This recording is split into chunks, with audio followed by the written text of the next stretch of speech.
Bismillahirrahmanirrahim. Perkenankan kami berbagi tata cara sholat duha. Dinyatakan dalam hadis yang sahih bahwa di antara keutamaan sholat duha, sholat ini menggantikan tugas sedekah seluruh persendian. Sholat tersebut juga menjadi sebab Allah memudahkan urusan kita hingga akhir hari. Berikut di antara keutamaan sholat duha yang disebutkan dalam hadis sahih. Pertama, sholat duha dapat mencukupi sebagai sedekah bagi tiap ruas tulang Bani Adam. Nabi SAW bersabda, pada pagi hari diharuskan bagi seluruh persendian di antara kalian untuk bersedekah. Setiap bacaan tasbih, yaitu subhanallah, bisa sebagai sedekah. Setiap bacaan tahmid, yaitu alhamdulillah, bisa sebagai sedekah. Setiap bacaan tahlil, yaitu la ilaha illallah, bisa sebagai sedekah. Dan setiap bacaan takbir, yaitu Allahu Akbar, juga bisa sebagai sedekah. Begitu pula amar ma'ruf, yaitu mengajak kepada ketaatan, dan nahi munkar, yaitu melarang dari kemungkaran, adalah sedekah. Ini semua bisa dicukupi atau diganti dengan melaksanakan sholat duha sebanyak 2 rakaat. Hadis riwayat Muslim. Kedua, sholat duha merupakan salah satu wasiat Nabi SAW kepada beberapa sahabatnya.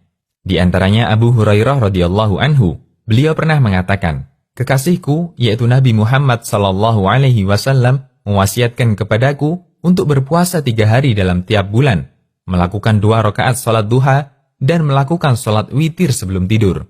Hadis riwayat Bukhari dan Muslim. Ketiga, sholat duha merupakan sholatnya orang-orang yang rajin bertaubat. Rasulullah SAW bersabda, sholatnya orang-orang yang bertaubat adalah pada saat berdirinya anak unta karena teriknya matahari. Hadis riwayat Muslim. Syekh Muhammad bin Saleh Al-Utsaimin dan Syekh Abdul Aziz bin Baz rahimahumallah dalam penjelasan Riyadhus Shalihin menyebutkan bahwa sholat yang dimaksud adalah sholat duha. Hadis ini juga menjelaskan bahwa waktu yang paling afdol untuk melakukan sholat duha adalah ketika matahari sudah terasa panas. Keempat, mendapat pahala haji dan umrah yang sempurna. Dari Anas bin Malik, Rasulullah SAW bersabda, barang siapa yang melaksanakan sholat subuh secara berjamaah, lalu dia duduk sambil berzikir pada Allah hingga matahari terbit, kemudian ia melaksanakan sholat 2 rakaat, maka ia seperti memperoleh pahala haji dan umrah.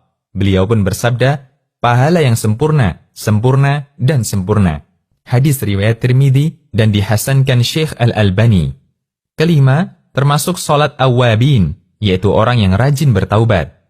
Dari Abu Hurairah radhiyallahu anhu, Rasulullah SAW bersabda, tidaklah menjaga sholat sunnah duha, melainkan awwab, yaitu orang yang kembali taat.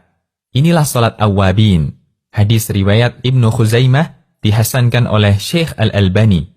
Imam Nawawi rahimahullah berkata, awwab artinya adalah orang yang taat. Ada pula ulama yang mengatakan bahwa maknanya adalah orang yang kembali bertaubat. Hukum sholat duha. Menurut pendapat yang paling kuat, hukum sholat duha adalah sunnah dan boleh dirutinkan. Abu Hurairah radhiyallahu anhu mengatakan, kekasihku yaitu Nabi SAW mewasiatkan 3 nasihat kepadaku, berpuasa 3 hari setiap bulannya, melaksanakan sholat duha 2 rakaat, dan berwitir sebelum tidur. Hadis riwayat Bukhari dan Muslim. Waktu sholat duha. Sebelumnya kita awali dengan hadis tentang waktu larangan sholat. Terdapat hadis yang menyebutkan waktu larangan untuk sholat.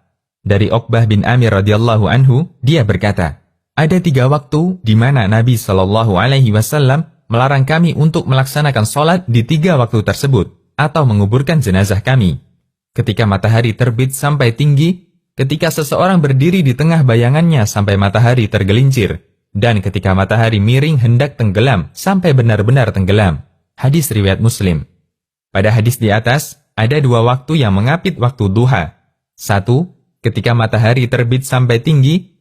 2, ketika seseorang berdiri di tengah bayangannya sampai matahari tergelincir.